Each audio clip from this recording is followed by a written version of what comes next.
Ya, hari ini sidang akan kembali dilanjutkan. Kita akan mendalami siapa saja yang akan dihadirkan dalam sidang pada hari ini. Bang Farhad, siapa saksi ahli yang akan dihadirkan? Kemudian kalau dari beberapa orang yang pernah menjabat di kepolisian, artinya tupoksinya akan membahas mengenai apa dalam kesaksiannya? Ya, kembali sebelum saya menjawab itu saya mau meluruskan dulu ya.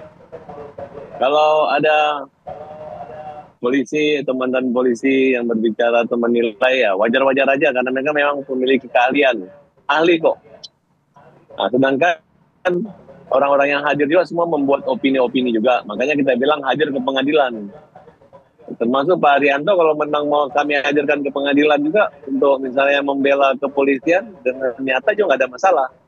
Tapi yang perlu jadi catatan hal ini, jangan kalian berpikir bahwa Farhad Abbas ingin membelokkan kasus pembunuhan pemerkosaan menjadi kasus kecelakaan. Karena dari awalnya dalam berkas ada olah TKP yang awalnya laporan polisi tentang kecelakaan itu sudah ada. Gitu. Tinggal hanya meyakinkan kepada hakim. Ini kenapa dibelokkan? Kenapa Rudi begini caranya tanpa ada perintah penyelidikan? Tidak ada perintah penangkapan, main tangkap orang dengan bahasa mengamankan. Ya. Kemudian saksinya udah mencabut, saksi-saksi Liga Akbar maupun saksi dia udah mencabut gitu. Bukan hakim pengadilan negeri Bandung mencari popularitas. Saya berani nantang Pak Arianto. Pak Arianto mau berani nggak menunjukkan dua alat bukti membuat Bapak itu yakin itu adalah peristiwa pembunuhan dan pemerkosaan? Bapak sebutkan aja. Harusnya Bapak tegur nih. Saya sekarang membela Polri. Pak Kapolri, saya akan membela Kapolri. Baik, Bang Farhad, ya. Ini Pak Arianto harus menjawab terlebih dahulu. Karena Pak Kapolri tidak mengirim pengacara polisi untuk membela. Sebentar, sedikit nanti dilanjutkan. Saya mau Pak Kapolri tidak menyiapkan pengacara kepada Rudiana. Justru Rudiana menggunakan pengacara selebritis, ya, pengacara medsos untuk membangun opini ya, seperti Presiden Republik Indonesia juga mempromosikan IKN dengan menggunakan juga sampai di sana dulu Bang Farhad. Kami potong. Mohon maaf Bang Farhad. Sampai di sana dulu Bang. Ya, silakan Pak Arianto. Ya, mau ngomong apa-apa silahkan lah gitu. Bagi saya ini, saya hanya ingin meluruskan apa yang saya tahu dan kemudian saya sampaikan pada masyarakat. Itu tugas saya ya, dan itu bukan tugas dari polisi untuk kepada saya. Saya hanya menyampaikan pandangan saya berdasarkan pengalaman saya dari sebagai polisi. Kalau melihat kasus kayak seperti ini kira-kira apa yang sebetulnya yang terjadi. Jangan hanya percaya pada media-media yang asal ngomong saja itu ya. Menurut saya gitu ya, karena banyak pakar-pakar yang ngomong itu hanya mendapatkan informasi sepotong kemudian jadikan ini tadi. Seperti tadi Pak Farhad ya lucu juga ya nantang saya misalkan nyari tunjukkan suatu alat bukti. Saya nggak bisa nunjukkan, wong saya nggak ikut dalam persidangan ini kok. Tetapi saya yakin itu sudah dibuktikan di dalam persidangan yang lamanya mulai dari 2016 sampai 2017 itu. Dan itu sudah pasti ada di sana. Walaupun buktinya mungkin kurang lengkap ya, tetapi itulah yang diambil keputusan oleh hakim. Akhirnya beliau memutuskan bahwa ini adalah kasus sebagai suatu pembunuhan. Sebagai contoh saja gini ya. Hakim kan memutusnya kan bukan hanya keterangan saksi doang. Ini orang meninggal. Meninggalnya kena apa? Dia percaya pada otopsi, ekshumasi. Berarti ini kecelakaan memang pasti karena kematian yang tidak hanya karena kecelakaan lalu lintas. Karena kalau dibandingkan dengan luka-luka di kendaraan dan sebagainya itu kan nggak masuk akal gitu. Sehingga itulah yang diambil keputusan. Jadi kalau masalah seperti contoh juga ada sayembara tunjukkan ini bukti-bukti ya. Kemarin contoh saja itu ya, di dalam pra-peradilan itu polisi sudah membuktikan bahwa Peggy itu adalah Peggy Peron misalnya ya, yaitu buktinya adalah keterangan si Sudirman dengan ijazah-ijazah yang ada. Itu aja kan dibantah. Ya, jadi gitulah. Apa yang disampaikan kemarin itu kalau di dalam pembelaan itu ya, itu saya senang karena apa?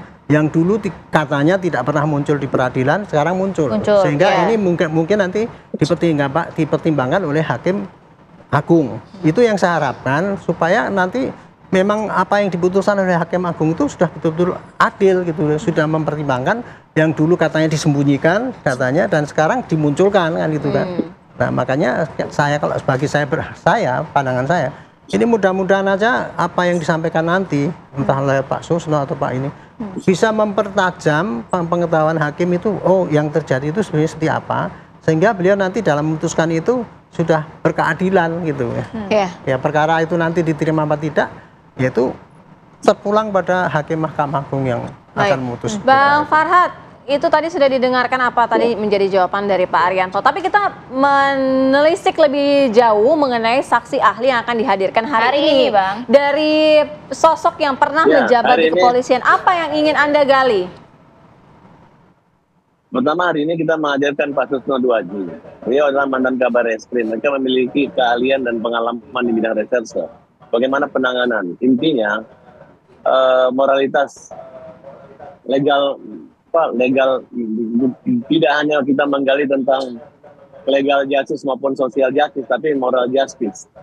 Nah, bagaimana peran daripada kepolisian ya, yang mungkin saat ini agak tertutup kepolisian, makanya kita minta terang-terangan aja, karena kita tidak menyerang institusi kepolisian, tapi kita hanya gergetan gitu. Kenapa Rudiana yang jelas nyata seperti ini tidak diberi tindakan?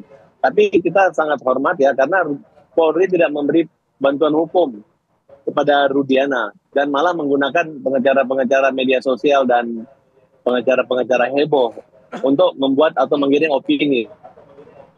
Makanya saya katakan tadi bahwa masalah kecelakaan itu sudah ada tim Polri. Bayangkan.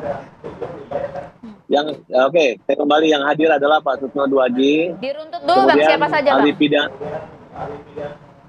Pak Susno Duaji, di mana beliau adalah mantan Kabar Eskrim dan saat ini sudah berada di Cirebon dan mungkin akan menjadi saksi yang pertama atau kedua pada hari ini. Kedua, akan hadir pula Pak Deddy Mulyadi, mantan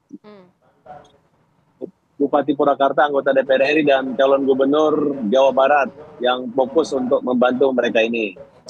Kemudian hadir juga ahli pidana Pak Yongki Fernando, ahli pidana Azmi, kemudian ahli forensik ya yang akan menilai hasil daripada perbandingan Rumah Sakit Gunung Jati dan Rumah Sakit Polri ke Indramayu, di mana kita akan mempertajam tentang temuan sperma dalam waktu 13 hari itu masih memungkinkan atau tidak. Karena kami akan membuktikan bahwa penyidikan ini sangat minim bukti dan sangat asal-asalan dan hanya mengejar pengakuan tersangka. Makanya siapa aja yang berani menantang saya mengatakan bahwa memiliki HP, memiliki bukti rekaman CCTV, sidik jari, itu nggak ada yang berani. Makanya saya katakan hakim pengadilan negeri besar peluangnya Bang ya. Usai jeda saat lagi, apakah Indonesia Pagi akan kembali untuk Anda pemirsa?